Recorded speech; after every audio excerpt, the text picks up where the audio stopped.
Alors, salutations à chacun et à chacune. Bienvenue dans le débrief.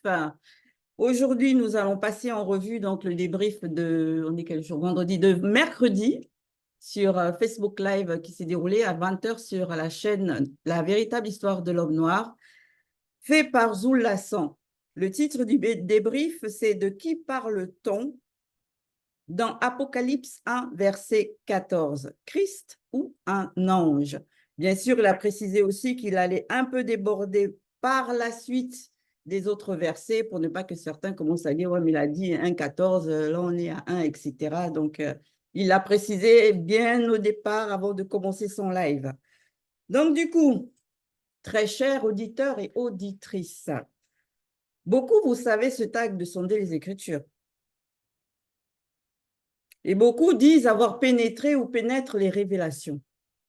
Mais en vérité, on réalise que tout ce qu'ils disent là jusqu'alors ne relève que du sensationnisme ou alors tout simplement de la loterie. Parce qu'il n'y a pas une seule prophétie jusqu'alors qui a été donnée par les pseudo-pasteurs et autres qui pilulent sur la toile ou dans les assemblées, qui jusqu'à présent s'est avérée être vraie, surtout quand il s'agit des Écritures, leur interprétation des Écritures. Donc là, on va toucher à un livre qui est très particulier, le livre d'Apocalypse. Du moins, c'est le nom que porte ce livre dans la Bible classique. Mais en vérité, nous savons que ce livre-là veut dire, son véritable nom, on va dire, c'est BBCD, qui veut dire révélation.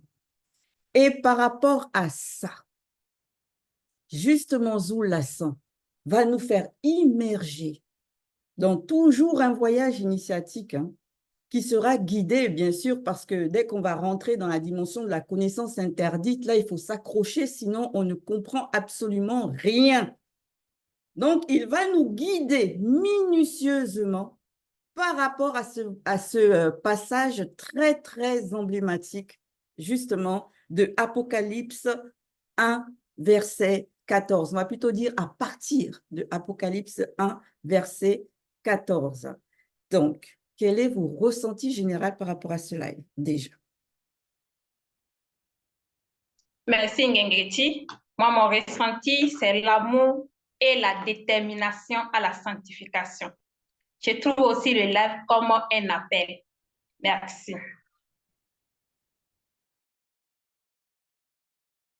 Ce que j'ai ressenti, c'est vraiment l'émerveillement à travers tout ce que nous a relaté Zoulou Lassan durant tout ce live.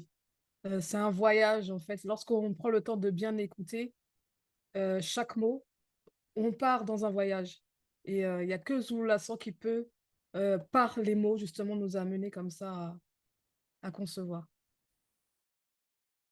Moi, j'ai ressenti de l'enthousiasme de pouvoir pénétrer l'Apocalypse avec Zoul Lassan. Et j'ai aussi ressenti de l'assurance de me faire, d'être initiée, d'être en train d'être initiée par Zoul Lassan à percer justement le mystère qu'est la révélation, qu'est l'Apocalypse. Oui, pour ma part, révélation puissante et libératrice, je vais dire. Ça rend encore plus léger dans la marche de la sanctification. Quand je dis plus léger, en fait, on se sent plus proche du spirituel. Merci.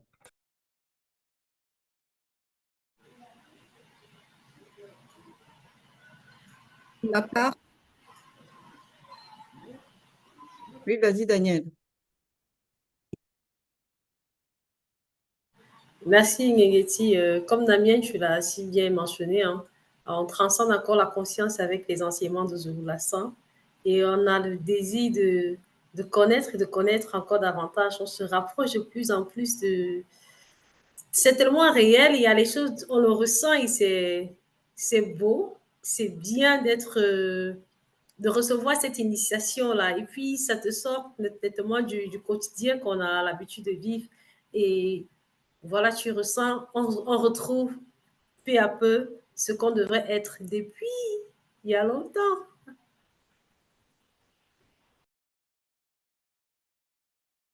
Pour ma part, j'ai senti du bonheur, en même temps de la consolation en fait de ce que Zulula a apporté, parce que ça console réellement en fait. Dans la marche, on nous révèle des choses, on nous transporte dans plusieurs réalités. Et c'est vraiment merveilleux, comme à chaque fois, en fait, quand j'écoute les enseignements, il y a toujours des choses où on nous montre, on sort de contexte de ce qui se passe dans cette réalité-là, quoi. Et c'est toujours un émerveillement pour moi. Euh, c'est le suspense, hein, encore une fois, que j'ai ressenti, la tension, à savoir qu'est-ce que je vais pouvoir dire hein, de ce nouveau live. Et selon ma sensibilité, puisqu'on est appelé à débriefer ensuite, et une fois de plus, c'est encore sur des détails, quelques mots prononcés par Zulula sans que les fenêtres se sont ouvertes sur des grandes scènes, des grandes fresques.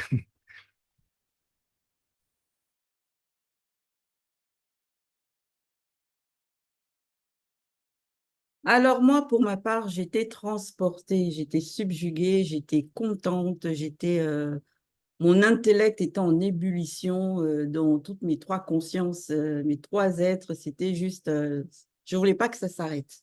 Et c'est ce qui est bien parce que au fur et à mesure qu'on avance avec les lives, j'ai l'impression moi que ça me projette de plus en plus haut et j'aime vraiment cette sensation-là et je souhaite ne même plus redescendre quoi. Si je peux caler en haut comme on dit là, eh bien moi je calerai quoi, ça c'est sûr.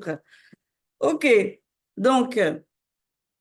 Pour commencer ce voyage initiatique, il a débuté par la première phase. La première phase qu'il a introduit, qui s'appelle d'ailleurs l'introduction par rapport à Apocalypse 1. Mais cette fois-ci, on va un peu en avant du verset 14 parce qu'il faut d'abord, bien sûr, bien poser la scène pour mieux pénétrer dans la révélation du verset 14.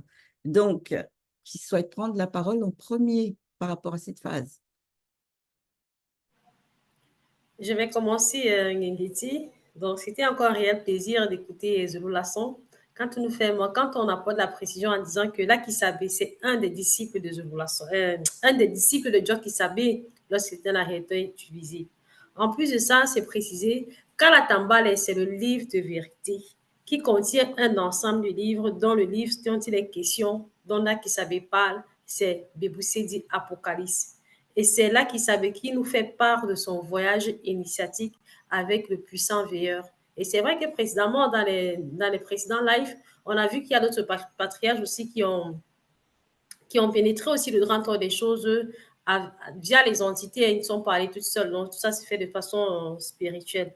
Et c'était bien précisé que c'est Joe Kisabe est le deuxième, non point les entités, par rapport aux autres.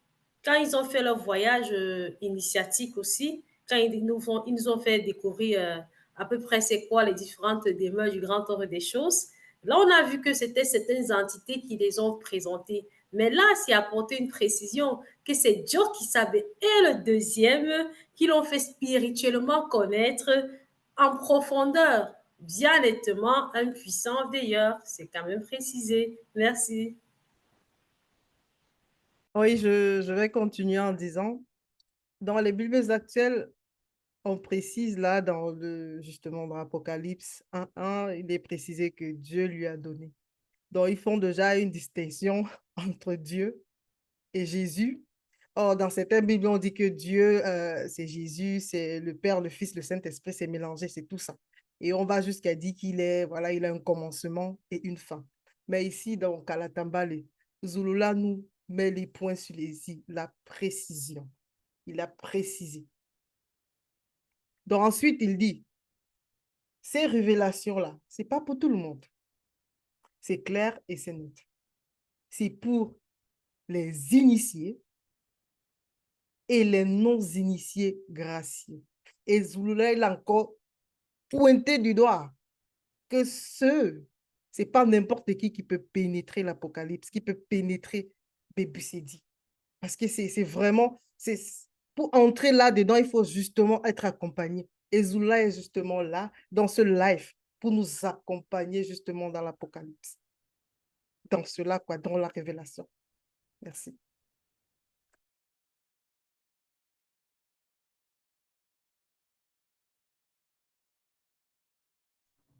Oui, je vais continuer après Loris.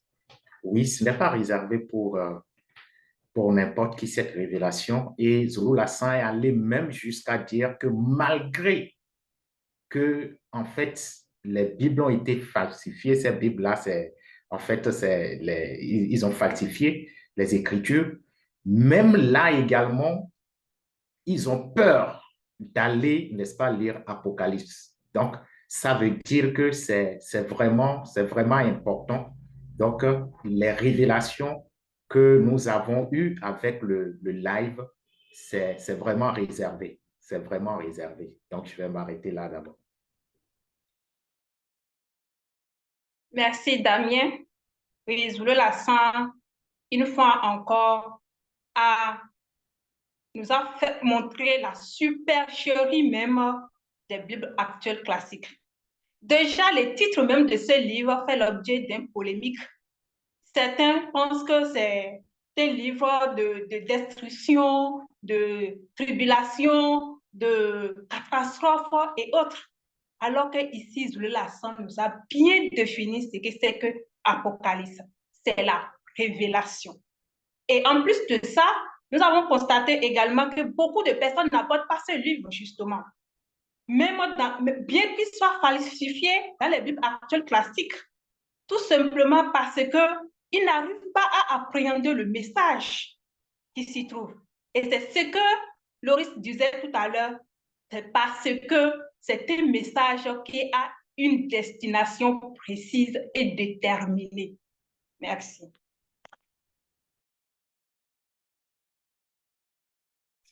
Et de Voilà. plus, s'ils ne peuvent pas, ce qui les bloque aussi par rapport à ce que Loris et Abike ont soulevé comme point, c'est que tout simplement, ces révélations-là, déjà, vous avez dit qu'elles sont destinées à des personnes bien en particulier, mais aussi elles ont un langage, une fréquence qui fait que seuls ceux qui sont initiés à comprendre ce langage-là peuvent justement l'interpréter et le comprendre comme il se doit, sans erreur et avec véracité.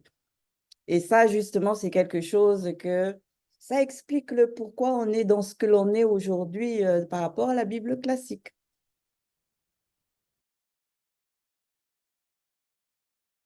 Oui, dans la continuité, moi, c'est cette partie-là, ça, j'ai ressenti en fait de la manifestation de l'amour en fait des deux pour en fait ceux-là on va dire, qui restent fidèles aux lois et aux préceptes du Verbe de l'Oba en fait. Ces personnes-là, en fait, on va dire que on ne voit pas, mais avec la foi en fait que nous avons, on peut, en fait, il y a néanmoins le soutien. Le soutien est là en fait. C'est avec notre foi qu'on peut, on va dire, accéder à cette connaissance-là. Et lorsque le Zulula avait parlé justement de cette partie-là, moi, j'ai senti, comme je disais tout à l'heure, cette consolation et l'amour, en fait, que les deux et le grand ordre des choses, en fait, ressentent pour ceux-là, en fait, qui sont dans la vérité, qui aiment les lois et les préceptes du Verbe, en fait.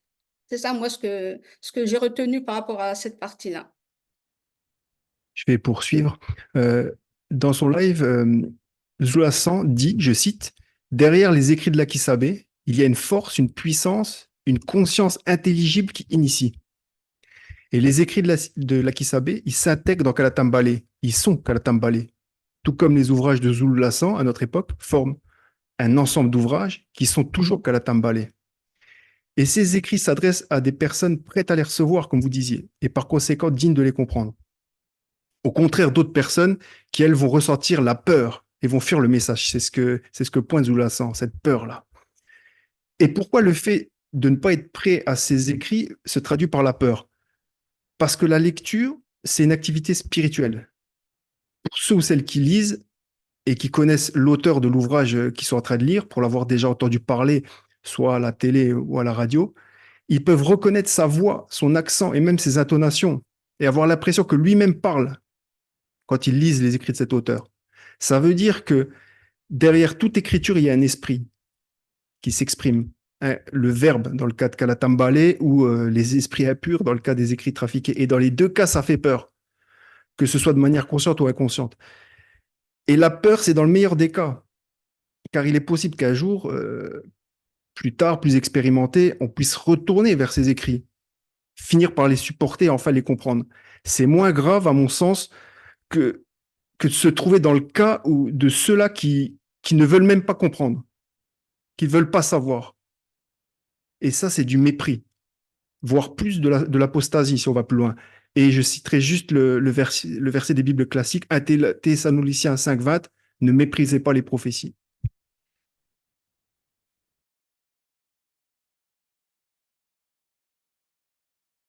Moi, par rapport à cette phase,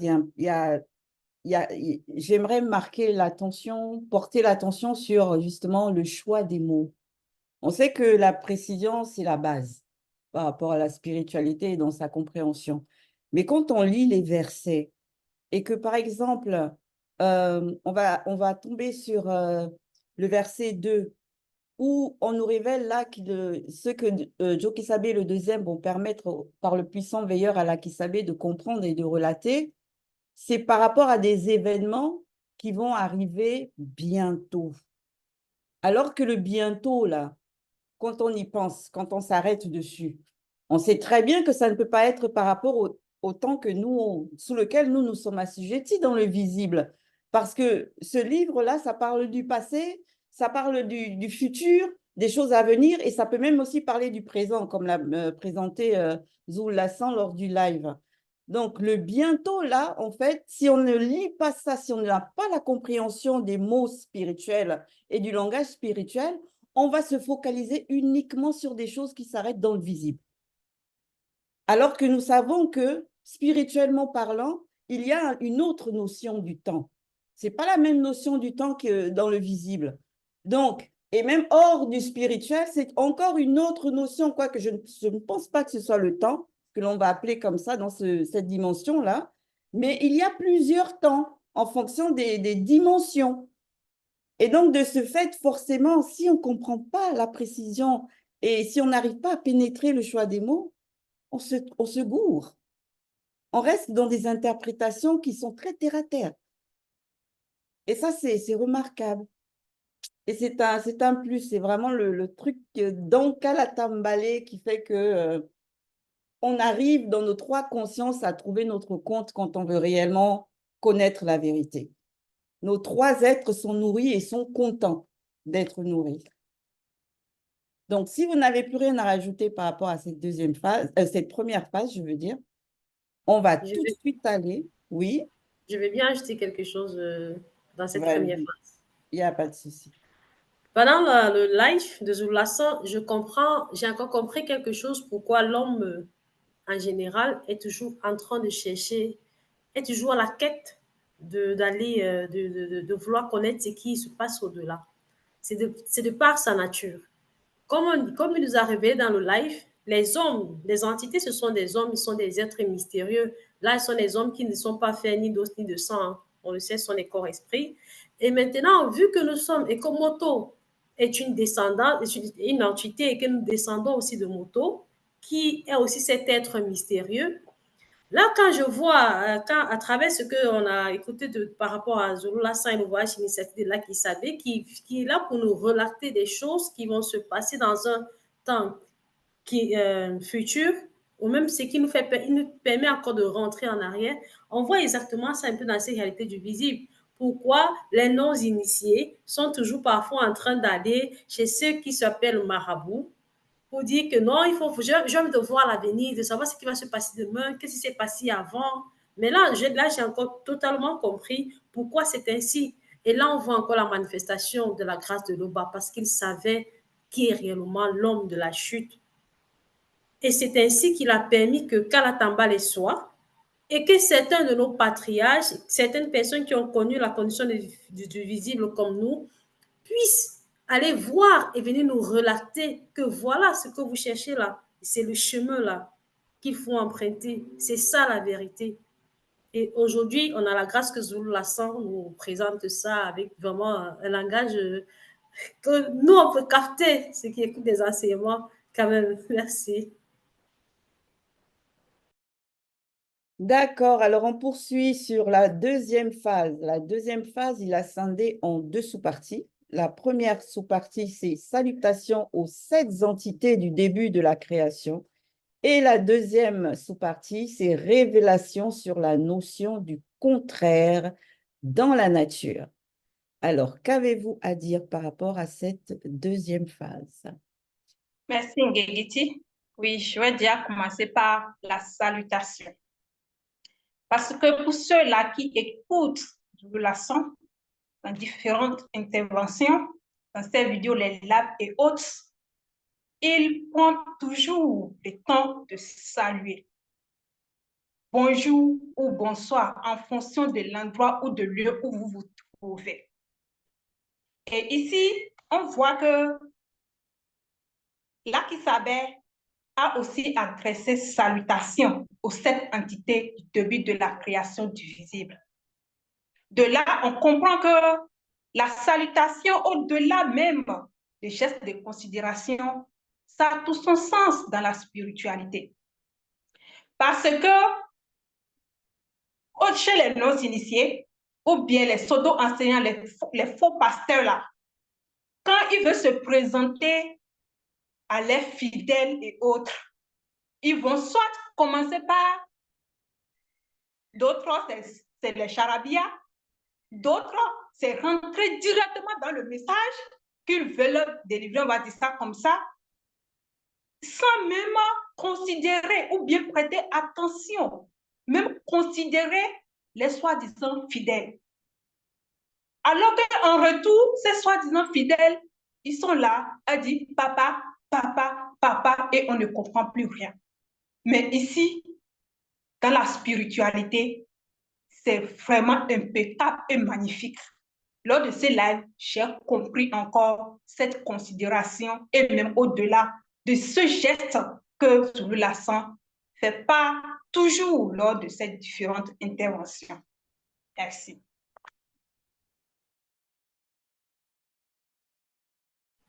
Dans la continuité, Abiké, Lakisabè, là, il nous affirme que ce n'est pas de sa propre volonté.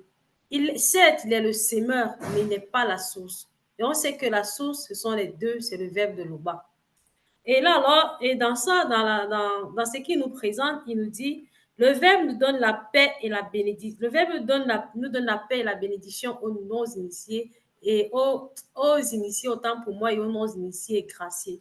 Là, tu comprends encore que pendant son voyage initiatique, et on dit, tu sais que dans la paix, il faut la tranquillité. Dans la tranquillité, il y a la joie, il y a le calme. Et dans ça, et c'est dans ces circonstances-là qu'on peut recevoir, analyser et méditer afin de transcender la conscience pour pouvoir comprendre ce qu'il doit pouvoir nous dire. Je m'arrête d'abord là.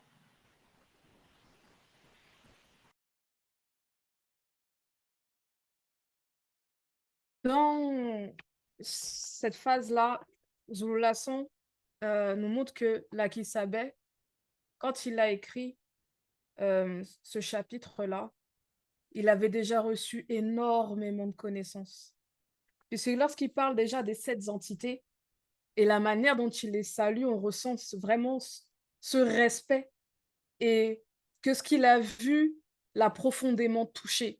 Donc ça nous prépare déjà à ce qui va arriver par la suite, la manière dont Lakisabè parle des 7 entités. Par la suite, il dit que les 7 entités du début de la création visible continuent sans cesse à maintenir la fluidité du courant mystérieux de chaque élément du réel dans le visible. Je m'arrête là, mais c'est là qu'on voit vraiment que Lakisabè a reçu beaucoup de connaissances dans cette vision.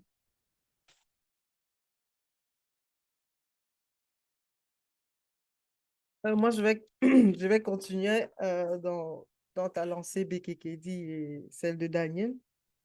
Le fait que Lakisabè, il a prié pour prédisposer, c'est-à-dire pour disposer ceux qui vont écouter, à savoir les initiés et les non-initiés à la révélation.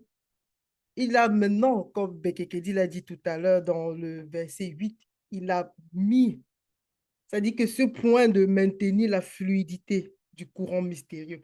Et il a expliqué c'est quoi le courant mystérieux. Il nous a donné un verset dans Gengeti 4:29 que c'est le contraire. Le courant mystérieux, c'est l'équilibre, c'est pour manifester justement l'équilibre. Quand il a pris l'exemple dans Origine, Loris, là, tu vas déjà dans la deuxième sous-partie.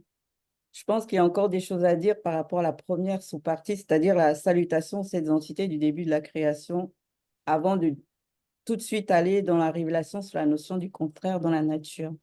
Donc, on va d'abord laisser la parole à ceux et celles qui ont encore quelque chose à dire sur la salutation aux 7 entités du début de la création.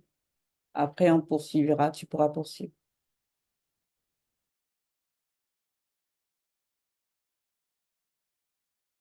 Donc, par rapport à cette phase des salutations-là.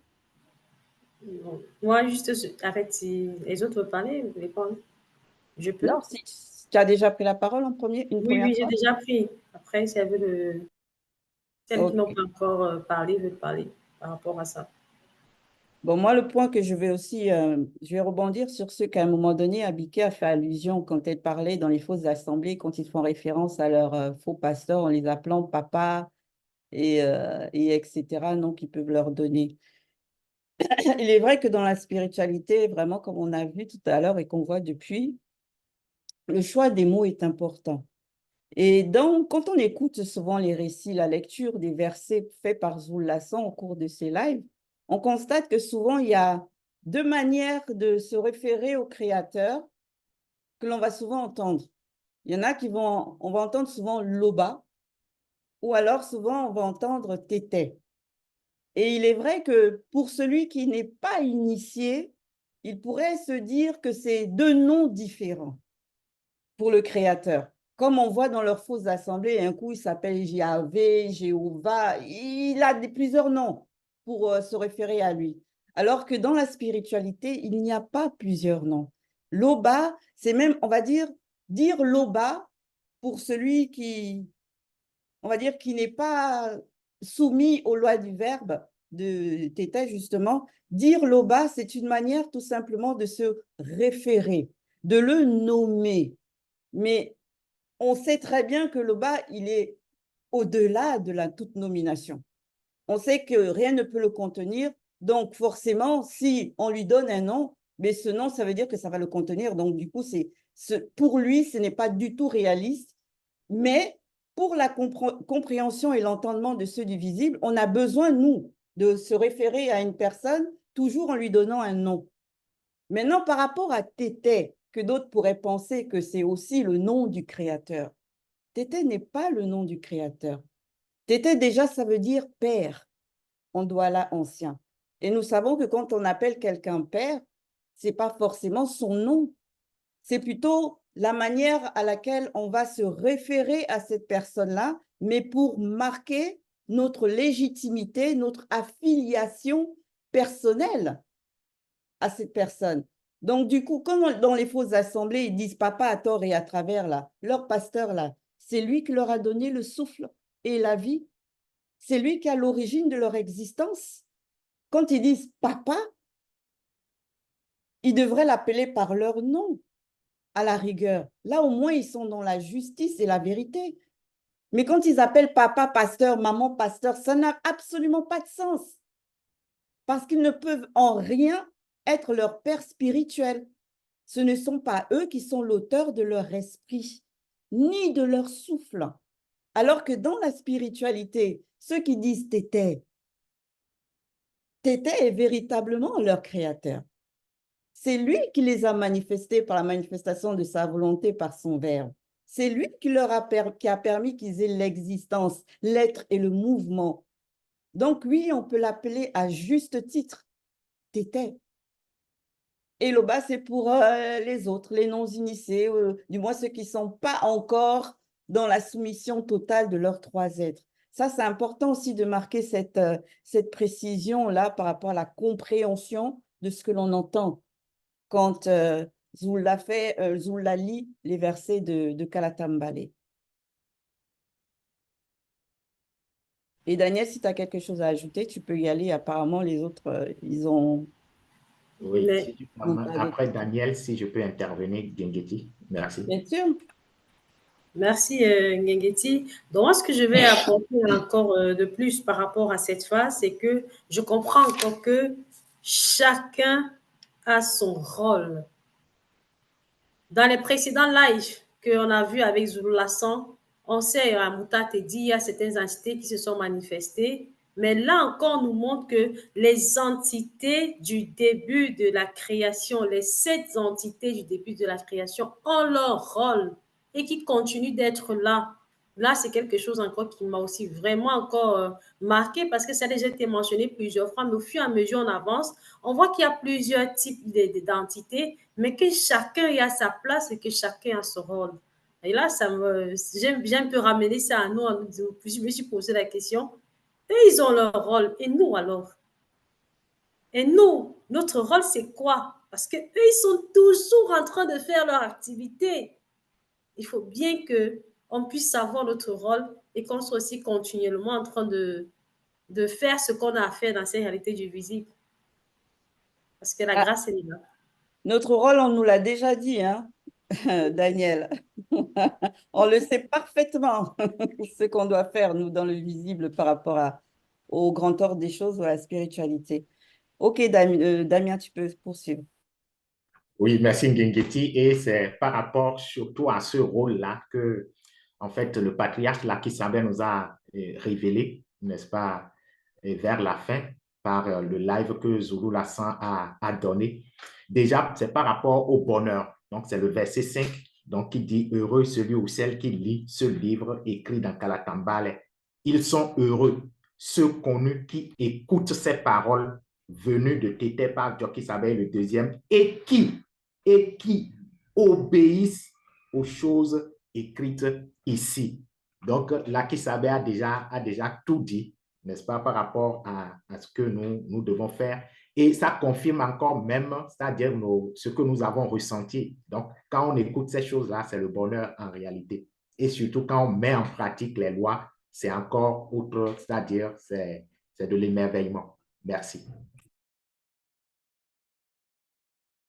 Oui, moi j'aimerais appuyer sur ce que Zulula avait dit en fait par rapport à Bébou Sedi, ce que c'est réellement. Il a précisé que c'est une puissante en fait semence qui est donnée pour les initiés et les non-initiés graciés, non-initiés graciés et à la terre en fait. C'est pas donné à n'importe qui. D'où ceux-là qui vont venir interpréter les choses, ils vont rien comprendre, ils vont se mélanger. Parce que ce n'est pas fait pour eux, en fait. C'est donné à des personnes bien précises. Et il a bien précisé que c'est une puissante semence.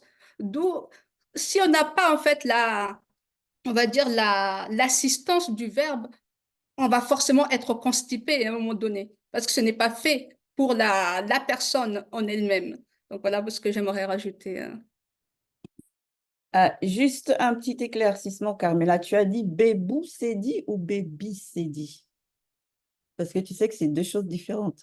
Oui, c'est deux choses différentes. Alors là, Parce que j'ai cru entendre, moi, Bébou Sedi.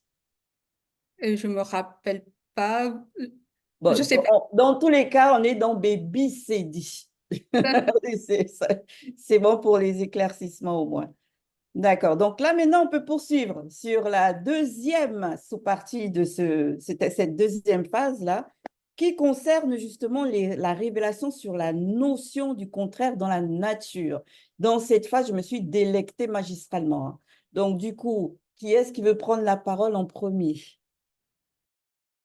Loris peut continuer ce qu'elle disait. Merci, Nicolas. Je vais continuer. Nous savons que dans le live, il a été mentionné que les 7 entités du début de la création sont derrière, la création du visible sont derrière justement tout. Et Zulula, justement dans la continuité, dans le verset 8, il nous a fait connaître et comprendre c'est quoi le courant mystérieux. Et il est parti justement dans Gengeti, chapitre 4 et le verset 29, je vais lire. Chaque élément du réel dans le monde d'homme est équilibré par son contraire, afin de maintenir la fluidité du courant mystérieux. Et en expliquant cela, c'est quoi le courant mystérieux? Il a pris l'exemple dans Origine 4:79 pour donner l'exemple en disant le contraire de l'unité, c'est la polygamie, en faisant mention de Mawala. Donc, c'est important. C'est-à-dire, pour juste commencer par là, je vais continuer plus tard.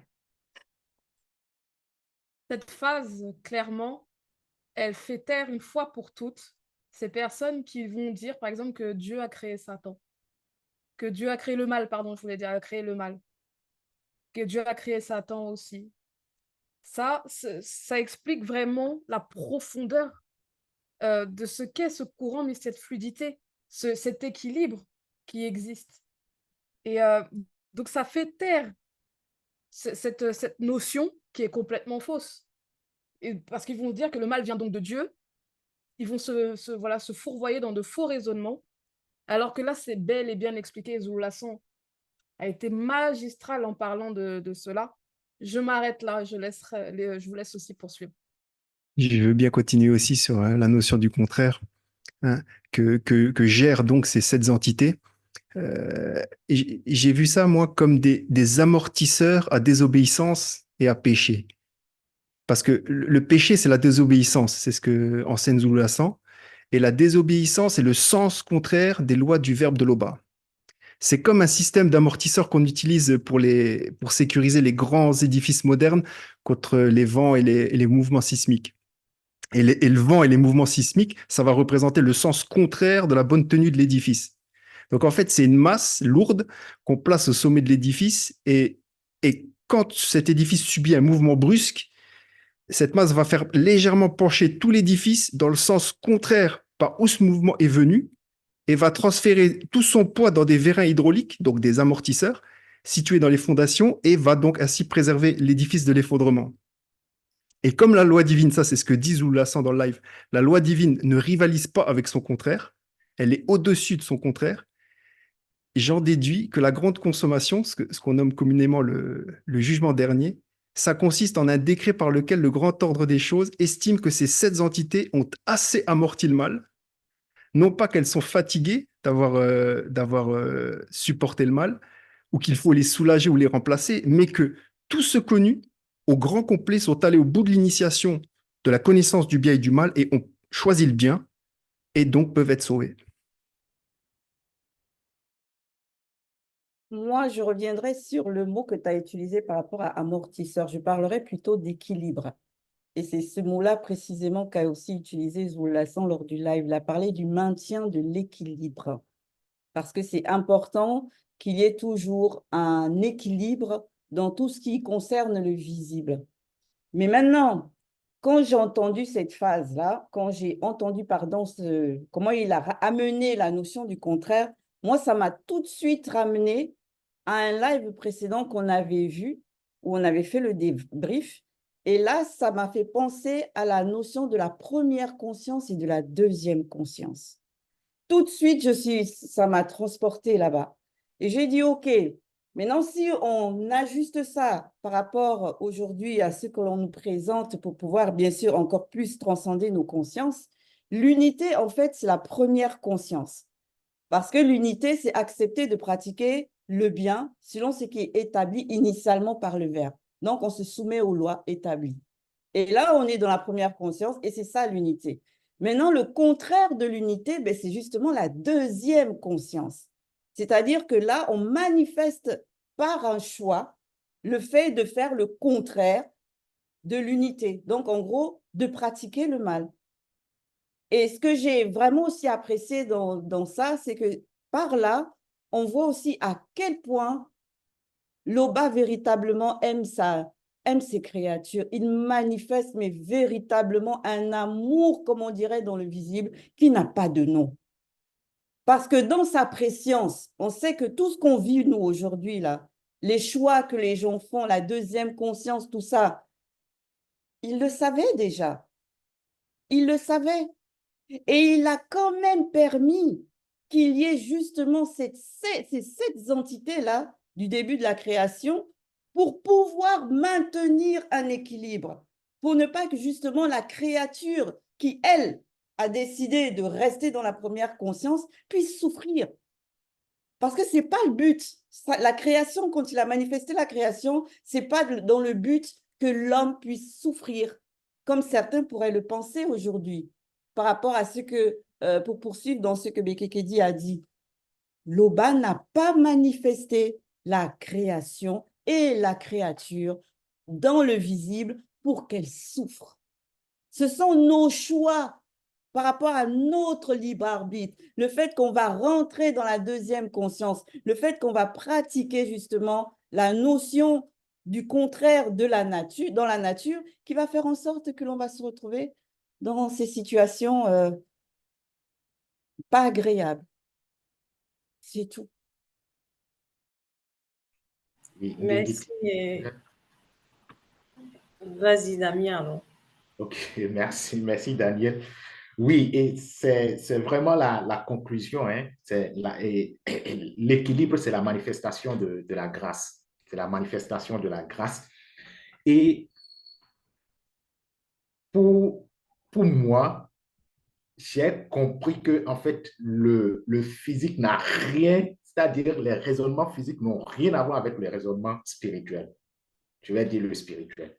Parce que quand j'écoute équilibre, moi, je me dis égalité des forces.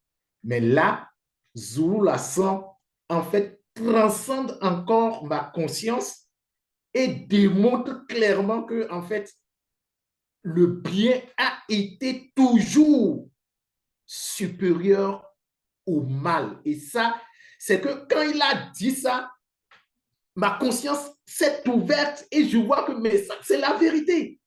C'est vraiment la vérité. C'est ça qu'on perçoit tout le temps. Et il a dit si réellement ce n'était pas ça, mais c'est fini.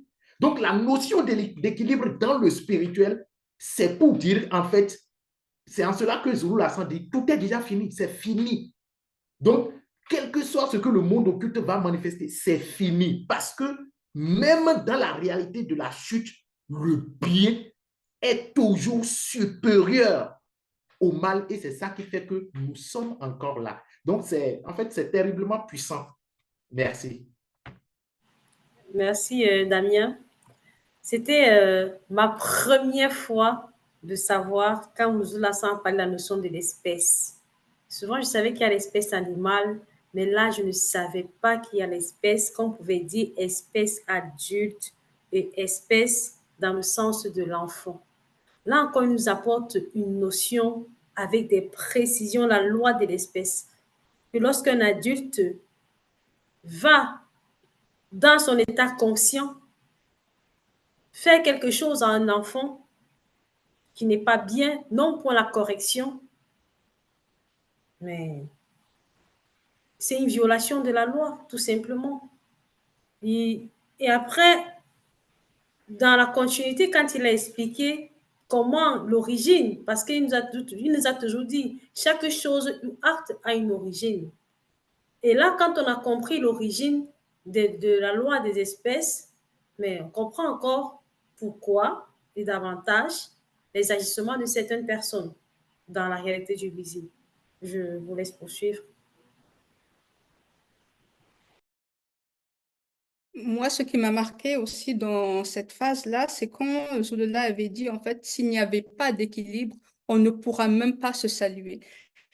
Quand il avait dit ça, je me suis dit, mais mince, comment, en fait, pour nous, c'est tellement naturel, en fait, que c'est comme si c'était une normalité, en fait, le fait de se saluer, de se faire plaisir. Et je me suis dit, mince, s'il n'y avait pas cet équilibre-là, en fait, comment ça serait, en fait? Ça veut dire qu'on va être tout le temps aigri, on va être tout le temps en colère. J'ai dit, mince, c'est quand même une grâce que nous avons d'être conscients de la vérité, parce que sans cela, sans cet équilibre, la manifestation de l'amour, là, mais que deviendra en fait, comment serait cette réalité-là? C'est le point d'interrogation, c'est la question que je me suis posée en fait par rapport à cette phase-là. Voilà ce que j'apportais. Merci. Et du coup, on comprend lors de cette partie clairement que cela soit la polygamie, et tout comme la pédophilie, c'est une abomination. Parce que beaucoup dans les fausses, dans les religions, même les pseudo-enseignants, les pasteurs, ils approuvent cela. C'est grave. C'est très grave.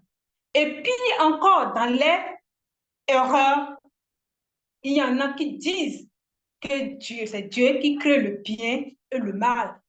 Certes, c'est ce qu'eux, ils appellent Dieu, les Jéhovah, les Adonai et autres. Mais ici, on comprend clairement que l'Oba ne crée pas le mal. Tout ce qu'il a manifesté est bien. Et dans cette réalité du visible, les hommes, par leurs mauvais choix, maintenant, ils ouvrent des mauvaises portes qui conduisent à tout ce que nous pouvons avoir comme la souffrance et autres. Là, c'est impeccable. La spiritualité, c'est la précision et c'est la vérité. Merci. Je ne sais pas si je peux compléter juste quelque chose, Genegeti. Oui, on peut compléter, hein. Il y a tellement de choses à dire sur cette phase-là. Justement, après toi, Damien, par rapport à ton intervention, moi, ce que j'ai compris, c'est que même la notion du droit d'aînesse est valable aussi pour le bien et le mal. En fait, on pense que c'est juste par rapport dans les rapports d'hommes ou bien par rapport aux entités spirituelles, mais même dans les notions, puisque la création, on va dire que la notion première, c'était le bien. Tout ce que l'Oba a manifesté par son verbe est bon, donc bien. Donc c'est arrivé en premier. Et Zoulasson l'a bien dit, hein, que le mal, c'est après. Donc ça ne peut pas prendre le dessus, donc supérieur, inférieur. Et donc c'est encore cette notion en fait de droit d'aînesse. Et quand on apprend ça, quand on se rend compte de ça, ça mène encore dans des méditations. C'est énorme. La création ne se contredit pas en fait. Toutes les lois sont valables dans chacun des aspects. C'est magnifique. Et ce que moi, je dénote aussi, c'est vrai qu'on a, nous, on a tendance à toujours dire le bien et le mal. Mais en vérité, c'est le bien et le contraire du bien. Donc, même dans encore là, les choix des mots, ça prouve à quel point, au niveau de la spiritualité, tu te situes précisément. Parce que quand tu es quelqu'un de spirituel, tu ne vas pas parler du mal. Tu vas parler du contraire du bien. Parce que, comme a dit Bekekedi, le mal n'existe pas dans la spiritualité. C'est une fois que c'est venu, ça s'est manifesté dans le visible, après ce que l'on sait par rapport à Moto et Muto. Donc, forcément, quoique, je dis une bêtise, ça ne s'est pas uniquement manifesté dans le visible, parce que le premier qui a engendré, on va dire, le contraire du bien, ben, c'est Satan le Mundi Babobé. Ça, bon, c'est le chérubin jadis soin. C'est lui le premier. Mais sinon, en ce qui concerne le visible, ça s'est manifesté par la désobéissance de Muto et par la suite de Moto. Donc, la justesse des mots et la précision du langage, c'est là où on voit réellement qui est spirituel et qui ne l'est pas. Ça, oui, ça me, je sais pas, ça me donne comme la peau de poule presque tellement c'est juste waouh. Et après, je continue plutôt sur ce que Daniel a soulevé par rapport à la notion des espèces. Là encore aussi, moi-même, j'étais, oh waouh, j'ai même dit chapeau. J'ai écouté le live et le chapeau, là, il est sorti comme ça. Tellement j'étais subjuguée, j'ai fait, mince, on peut amener des personnes à voir les choses sous des angles aussi différents. Pourtant, ce mot-là, on l'entend tout le temps, hein. L'espèce, là, on connaît ce mot, hein. On l'a assimilé, on a vu les SVT, on est passé dans les sciences SVT et tout ça, toutes les sciences, là. On a entendu parler de ce mot-là, espèce. On sait dans quel usage on utilise ça, mais jamais, au grand jamais, mais jamais au grand jamais, l'espèce adulte et l'espèce petit enfant. C'est comme l'espèce par rapport à la race, ou l'espèce par rapport au genre, l'homme, l'espèce homme et l'espèce femme. Donc, si tu fais la polygamie, ben, tu vas à l'encontre. Tu manifestes le contraire de l'unité. Parce qu'on a manifesté un homme pour une femme. Et vous prenez un homme et plusieurs femmes. C'est comme le métissage. C'est une race pour une race. Et après, on se retrouve avec une race et diverses autres races. Toujours, on manifeste le contraire de l'unité. Et ce qui est pire dans la réalité que nous, on vit, c'est que les gens prônent ça. Les gens trouvent que c'est bien, qu'il faut tolérer. Donc, on va tolérer les pédophiles, on va tolérer mariage, un homme avec un homme ou une femme avec une femme, on va tolérer la polygamie, on va tout tolérer, quoi. Donc, vous voyez à quel point encore là, le monde occulte est en ébullition et qu'ils travaillent parce qu'ils sont conscients que quoi qu'ils vont faire, ils ne pourront jamais déséquilibrer cet équilibre qui est déjà établi. Mais ils s'efforcent, hein. Nous, dans notre époque, on est témoins de ça. Parfois même, tu as même peur de dire ce que tu penses véritablement de certaines lois, de peur qu'on te tague de anti-ceci ou de... Mais c'est terrible. C'est vraiment terrible. Oui, je voudrais aborder aussi une facette de la manifestation de l'équilibre.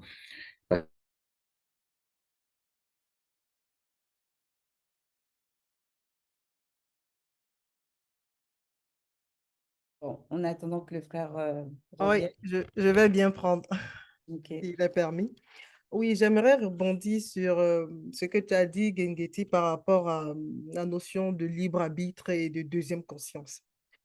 Nous savons que le contraire du bien, hein, c'est le péché. À chaque péché commis, il y a toujours eu la possibilité de faire le bien. Ça, c'est une certitude. Maintenant, ma question se trouve au niveau de l'ignorance. C'est-à-dire qu'on sait que l'ignorance, c'est le manque de connaissances. Est considérée justement comme le manque de connaissances. Mais vu que par le passé, on était ignorant, du genre, on était peut-être dans l'idolâtrie, on adorait voilà, JC et consorts, on va dire qu'entre autres, c'est de l'ignorance. On est d'accord sur ce point-là. On a eu à mettre pour certaines des perruques, pour d'autres voilà quoi, des décapages et tout. Je ne sais pas si on va toujours compter cela dans l'ignorance, parce que beaucoup ont pris conscience lorsque Zulula a dit que ça, c'est de l'abomination. Mais néanmoins, il ne faudrait pas qu'on ignore qu'à chacun de nous, il y a la loi morale qui nous dicte ce qui est bien. Ça, on est certain de ça. Ça veut dire que d'une certaine manière, on avait quelque chose qui nous disait perruque ou quelque chose là, c'est pas bon. Ça dit que même la loi morale, c'est-à-dire rejetait cela. Mais on en est à moins faire pour certaines. Et c'est quand Zulula, il vient, il dit tout ça là, c'est contre le verbe, c'est de l'abomination, qu'on prend réellement conscience. Est-ce que je pose la question pour définir, le péché se définit comme quelque chose de mal prémédité et mûri, ou alors on peut aussi compter le péché comme de l'ignorance à un degré. Parce qu'il faut quand même se poser des questions. C'est entre autres mon questionnement par rapport à justement cela. Il est bien dit dans les Écritures que l'Oba tient compte des temps d'ignorance par rapport à justement, on va dire, au jugement par la suite. Donc, on peut facilement concevoir que par rapport à l'ignorance réelle, hein, parce qu'on sait très bien que, comme tu as mentionné aussi, on a tous les lois morales et forcément, il y a toujours quelque chose qui nous dit, avant de savoir qui parle véritablement, mais on a toujours une conscience qui nous dit, ah, ce que tu fais là, c'est pas bon ou ce que tu fais là, c'est mal. Mais c'est écrit, hein, le bas est juste, il manifeste la justice et il est même au-delà de la justice. Donc, forcément, ce sera chacun pour chacun, peser, sous-peser et mesurer comme il se doit selon justement la justice. Mais tout dire que « ah, je ne savais pas, j'ignorais » et se cacher derrière et prendre ça comme excuse, non, ce ne sera pas possible. Hein. Pour beaucoup, ce ne sera pas possible. Ça, c'est sûr. On ne pourra pas se taguer longtemps de prétendre de ne pas savoir. Mais par contre, sur le questionnement, moi, j'ai un questionnement qui est venu par rapport au sacrifié. Quand il a parlé justement de l'usage de certaines, on va dire, qui ont choisi de pratiquer le contraire du bien pour justement rééquilibrer du côté du mal, on va dire, pour avoir un équilibre du côté du mal. Donc, on va choisir certains parmi eux pour aller contre les autres, de telle manière à ce qu'ils s'annihilent, on va dire un petit peu comme ça, entre eux. Toujours, bien sûr, dans le côté du mal. Et je me suis posé la question, bon, ces sacrifiés-là, ces personnes-là, néanmoins, ils participent au respect, au maintien de l'équilibre. Donc, on pourrait concevoir que quelque part, ils œuvrent dans le bon sens. Mais maintenant, quand il s'agit au dernier temps de la fin, comment eux, on va les percevoir, comment le grand ordre des choses va les mettre sur la balance. Est-ce qu'on va tenir compte qu'ils ont néanmoins permis de rééquilibrer le côté du contraire du bien, ou alors mal c'est mal et puis c'est tout. J'ai pensé à ça. Je me suis interrogée là-dessus, sur ces sacrifiés, sur cette notion de sacrifier. On dit bien sacrifier. Et s'ils sont sacrifiés, c'est qu'ils ne le font peut-être pas ils le font pas d'eux-mêmes, quoi. Quand ils se dressent pour aller à l'encontre de ce qu'on fait de mal dans le visible. J'aimerais qu'ils nous éclaircissent un peu plus par rapport vraiment à cette notion de sacrifier, là, si le Père permet un jour. Oui, excuse-moi, Ngegeti, quand tu parlais tout à l'heure. Oui, effectivement, c'est très intéressant des questions dont vous êtes en train de vous poser. Et Loris, quand vous étiez en train de parler, j'étais vraiment très émerveillée. Ce qui fait que je me suis en même temps rappelé d'un verset de Bible que même Souloulasan a abordé lors de ses lives quand il parlait des entités en charge de jugement. Et il a dit que ce sont des entités mystérieuses en charge des jugements conscients. Ça veut dire quoi? Tout ce que nous sommes en train de soulever, tout cela, pour ces entités, c'est que c'est clair. Il n'y a pas de... C'est que le jugement va être fait de façon consciente, parce que ces entités-là, elles sont là pour cela. Et il a même précisé que ces entités représentent le contraire du péché commis par chaque accusé. Et on comprend clairement que c'est dans les états conscients. Donc, véritablement, Bible, Kalatambala, le livre de la vérité, c'est la précision. Et ça donne la joie quand tu lis, parce que ça ôte des anomalies, la confusion, et c'est ça même qui nous donne l'assurance encore. Merci. Ok, avez-vous d'autres points à soulever par rapport à cette deuxième sous-partie de la phase 2? Vous m'entendez? Ah, il est revenu. Oui, Damien, on t'entend. Bon, je vais essayer parce que la connexion n'est pas bonne, mais j'ai compris que, en fait, ça a été abordé. Ce que je voulais aborder, c'est par rapport au sacrifié, en fait. Et par rapport aux questions qui se posaient, donc moi, je suis resté dans le visible, je suis resté par rapport au visible. Et je me suis dit, en fait, cet enseignement que Zulu Lassan nous donne, cette révélation, en fait, doit nous aider à comprendre ce qui s'est passé avec les patriarches, ne pas entrer dans le jugement, et parce qu'on ne pourra pas se justifier. En même temps qu'il y a les contraires qui ont été manifestés, la grâce, n'est-ce pas, de l'équilibre a été manifestée. Donc, pour nous qui sommes venus après, n'est-ce pas, la chute, on ne pourra pas se justifier. C'est juste, n'est-ce pas, comprendre ce qui se passe et nous, maintenant, obéir aux lois et aux recommandations du verbe de l'Oba. Donc, voilà ce que je voulais ajouter. Merci. J'aimerais ajouter aussi par rapport à, quand Zulula il parlait justement, dans le plan visible, en fait, par rapport au Bamuloloma Bungulane, les actes, en fait, qu'eux, ils ont posés, en fait, ça a manifesté le contraire, en fait, de certaines lois du verbe. Et ça, c'est vrai que quand il a parlé de ça, où il a parlé justement, les premiers pédophiles de la Terre étaient les Bamuloloma Bungulane du troisième ordre. Ça même, on a lu les histoires des Mamoulouloma, mais moi, personnellement, je suis pas allée là où eux-mêmes, en tant que par rapport aux filles on va dire, de Panguissé, eux-mêmes, ils ont manifesté, on va dire, cet acte abominable, là, en fait, de la pédophilie. Du fait qu'ils ont, on va dire, se sont accouplés avec des filles, eux-mêmes, ils étaient conscients de cela, des filles des hommes, en fait. Et ça, il n'y a que Zulula qui nous a révélé cette révélation-là, quoi. Et donc, je voulais apporter ça aussi par rapport à ce qu'il avait dit par rapport à cette phase-là. D'accord, merci Carmela. Donc, on poursuit sur notre voyage initiatique. Et là, on va aller sur la phase 3. La phase 3 qu'il a intitulée le puissant veilleur. Donc là, on va vraiment mettre un focus sur ce veilleur par rapport aux révélations de Lakisabé, qu'il ne nous a pas véritablement décrit hein, par rapport au live précédent. On savait qu'il y avait le puissant veilleur qui était là, mais il ne nous a pas dit, Lakisabé, plus de choses par rapport à ce puissant veilleur-là précisément. Donc là, dans cette phase, le puissant veilleur, qu'avez-vous retenu? Merci Ngengeti. Oui, le puissant veilleur, je pense que par rapport même déjà au titre, c'est le moment.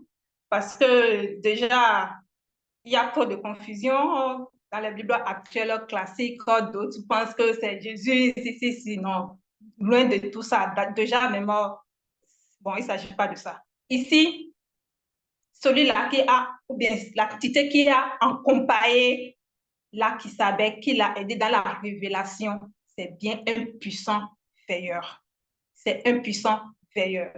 Et ici, dans le verset 14, on nous donne la révélation, comment il a été transporté.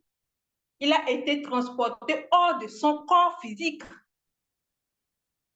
pour rentrer maintenant dans son propre esprit.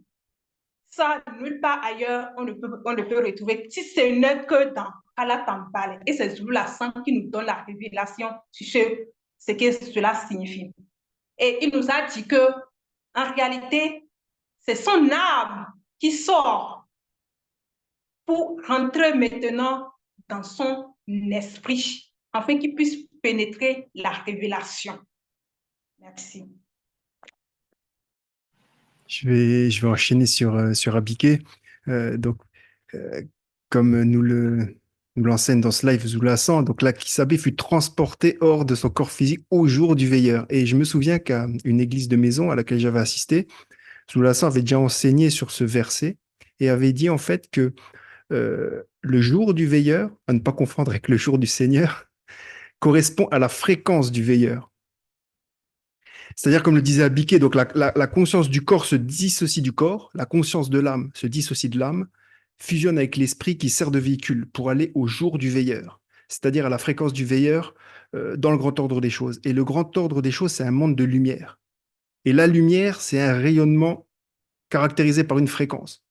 Comme dans le visible, on parle des fréquences lumineuses élevées, hein, comme ce qu'on nomme les ultraviolets, donc ultra au-dessus, et les fréquences lumineuses basses, les infrarouges, infra en dessous. Et ce sont les deux extrémités de la lumière visible, c'est-à-dire qu'on peut voir, c'est-à-dire les deux extrémités des couleurs qu'on peut percevoir. Et voilà pourquoi Zoulassant insiste constamment sur la notion de fréquence. Car la spiritualité, comme il le martèle encore et toujours, c'est une question de race, mais c'est aussi une question de fréquence.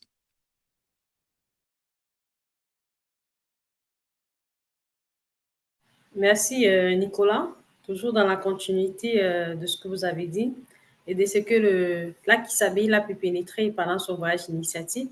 Il dit, j'entendis derrière moi une voix.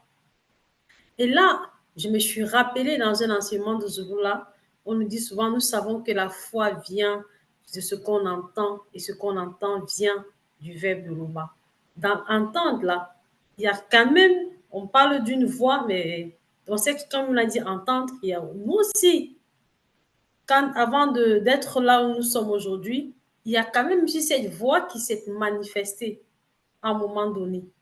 C'est vrai que là, on ne peut pas dire exactement, décrire, mais on a ressenti aussi cette voix-là. Et dans les enseignements de Zulu Lassan, il permet à ce qu'on puisse discerner cette voix au quotidien, parce que même parfois, tu peux être dans une situation où tu as deux états de conscience qui se manifestent. Mais lorsque tu as l'initiation, tu comprends, tu parviens à discerner que bon, voilà la voix. D'où la précision un peu plus bas, quand Laki Sabeli dit, il s'est retourné pour voir si cette voix était l'empreinte de Joki Sabeli. Et là, pour reconnaître, pour identifier l'empreinte de Joki Sabeli, c'est dans les lois et les ordonnances. C'est dans le respect des lois et des ordonnances de l'OBA. On sait d'office que voilà, lorsque on est face à une situation, on peut quand même discerner. Et Zulu Lassan le dit aussi dans ses vidéos, pour certaines personnes qui ont commencé à écouter plus un peu dans les anciennes vidéos, il dit toujours comparer ce que je dis à ce que les autres pasteurs disent et vous saurez où se trouve la vérité. Donc là, nous sommes dans la vérité. Oui, Tania, je vais continuer dans ce que tu dis. Zola, il a dit, nous, généralement, lorsqu'on parle, on dit, bon, on a des paroles, hein, on croit qu'elles se volatilisent, mais elles sont enregistrées quelque part. Mais Zola nous permet de prendre conscience ici que dans la réalité où se trouvait Lakisabé, dans son état esprit, la voix a une forme. Pour ma part, personnellement, je n'arrive pas à concevoir, c'est hors de ma portée, je préfère le dire. Mais au moins, c'est dit, ça me donne une petite, c'est dit que je ne sais pas quoi. Ça me permet de comprendre que dans des réalités, il y a tellement la réalité spirituelle, elle est encore hyper vaste. C'est-à-dire que dire qu'une parole prend une forme, ça, franchement, il faut être Zouloula sans pour sortir ce genre de phrase, pour dire ce genre de choses, parce que c'est tout simplement grandiose. Sérieusement parlant, pour moi, j'aurais jamais imaginé former une phrase, la voix, ta parole a une forme. Franchement, c'est tout simplement magnifique, quoi. C'est magnifique. Effectivement, tout dépend de là où on se place pour pouvoir pénétrer ce concept-là. Mais pour aider justement pour ceux qui se poseraient la question par rapport à l'empreinte de la voix qui peut différencier d'une voix d'une autre voix, on n'a qu'à revenir tout simplement à l'expérience du bébé in utero. Quand un bébé est dans le ventre de sa mère, il s'habitue, il enregistre les fréquences et les empreintes de sa voix à sa mère.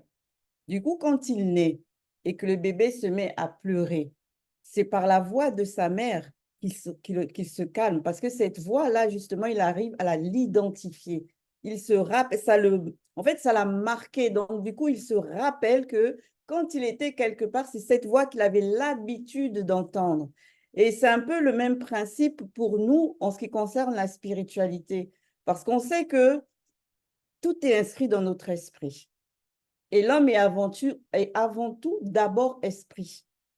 Donc, vu que tout est inscrit dans notre esprit, donc du coup, quand on va entendre la voix on va dire, de Joe Kisabé, comme il dit la Kisabé, on va tout de suite la reconnaître.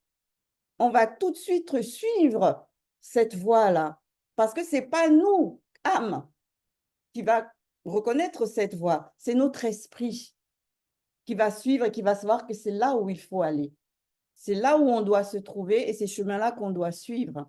C'est, comme on dit, tout ce qui se passe dans le visible, pratiquement, c'est le reflet du spirituel. Donc, avec le bébé dans le ventre, on peut concevoir comment ça fonctionne, ce mécanisme-là.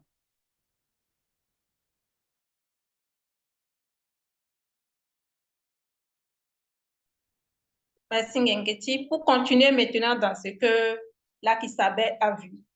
Il a dit que quand il s'est retourné, ici, bien sûr, c'est dans la réalité spirituelle. Donc, quand il va dire ça, c'est pas comme dans cette réalité du visible, il tourne, il fait ceci, il fait ceci. Donc, il faut vraiment comprendre des choses dans les contextes spirituels. Donc, quand il s'est retourné, il a vu 7 chandeliers d'or. Et au milieu de ces chandeliers d'or, un homme de race noire vêtu de lin et ayant une ceinture d'or sur la poitrine. Donc, c'est là ce que Lakisabet a vu.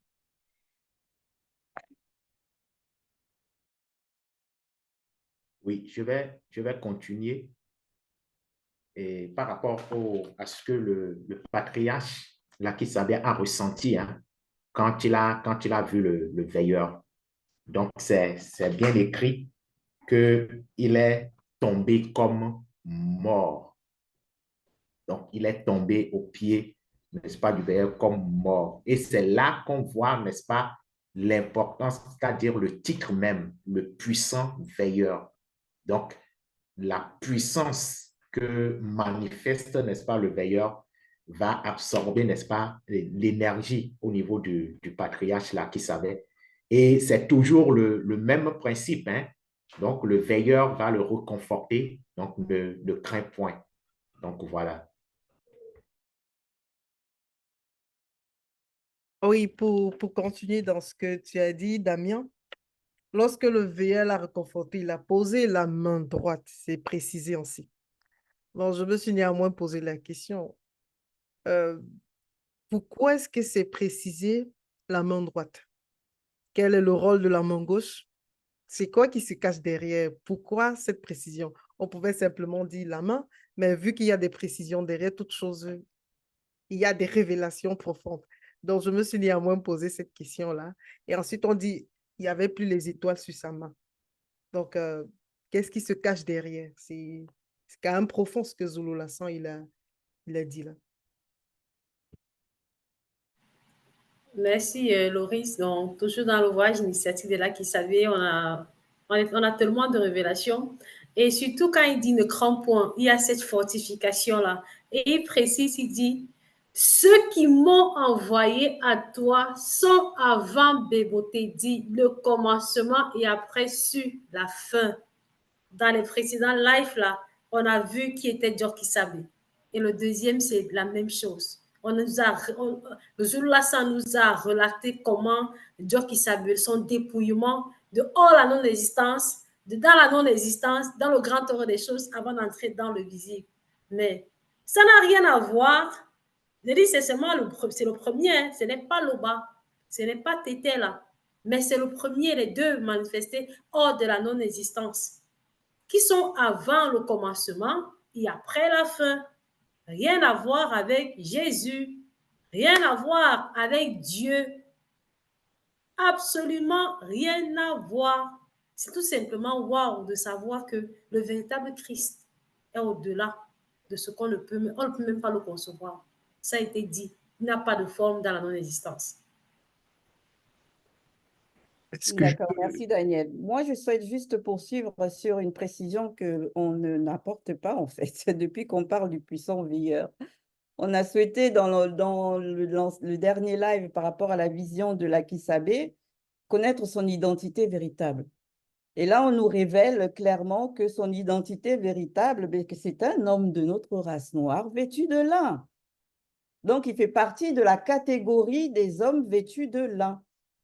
Et ce qui est encore plus, on va dire, incroyable par rapport au descriptif qu'on nous donne de ce veilleur-là, c'est quand au verset 20, il nous donne la précision que de sa bouche sortait une épée pointue et incandescente. Forcément, du coup, comment ne pas comprendre que Lakisabet tombe à ses pieds comme mort?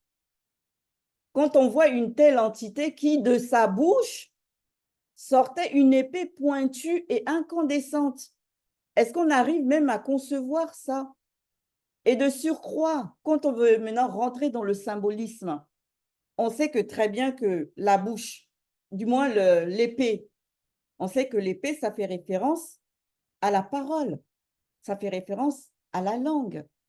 Et quand on nous donne les précisions sur cette épée-là, on dit qu'elle est pointue et qu'elle est incandescente.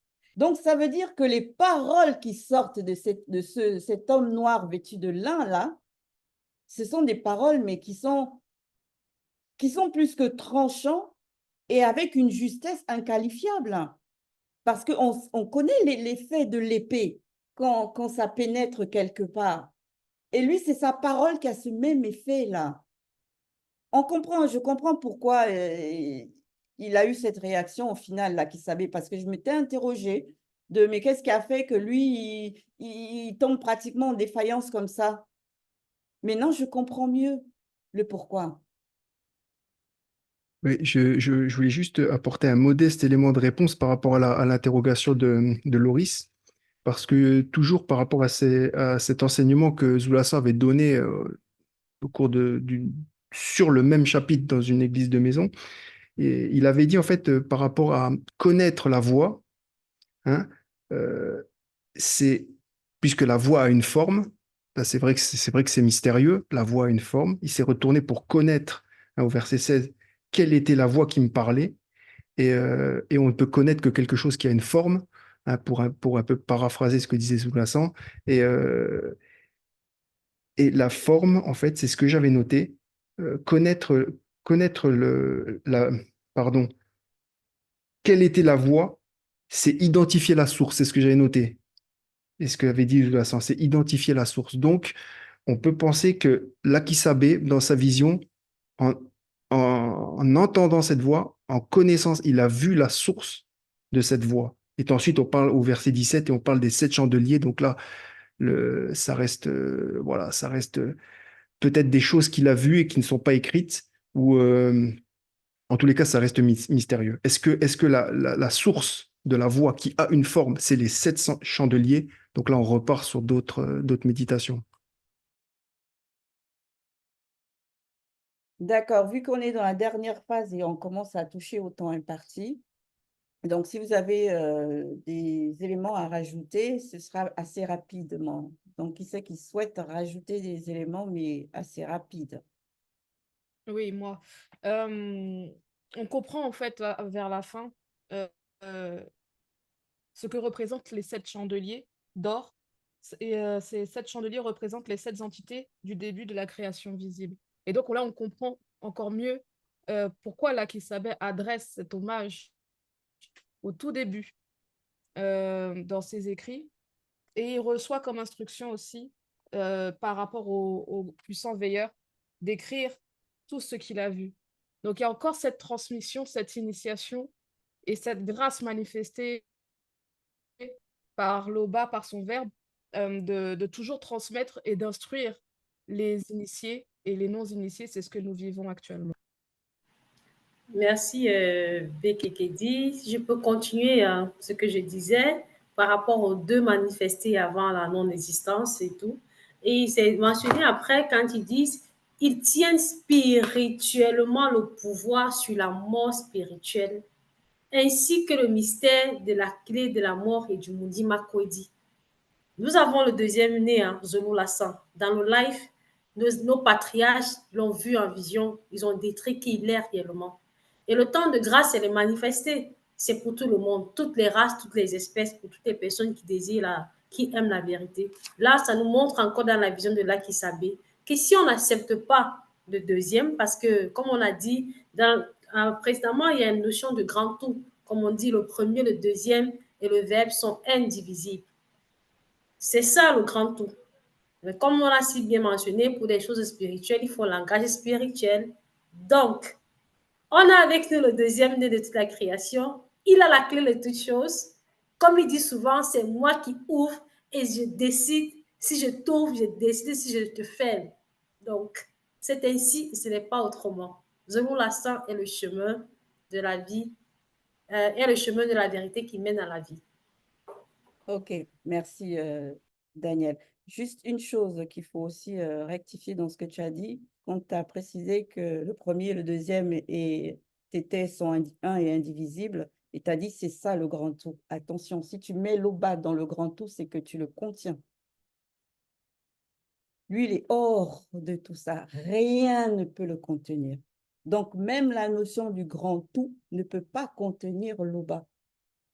Donc, pénétrer qu'ils sont un et indivisibles, ça relève encore d'autres sphères encore extrêmement élevées.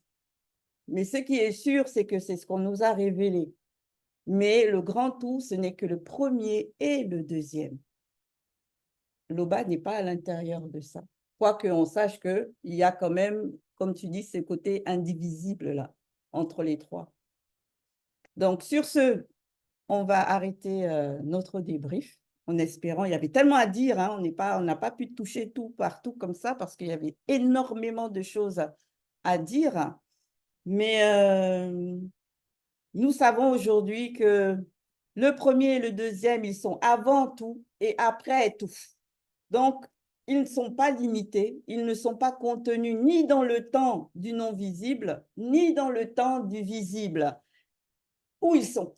Est-ce qu'on peut appeler là où ils sont comme ayant un temps?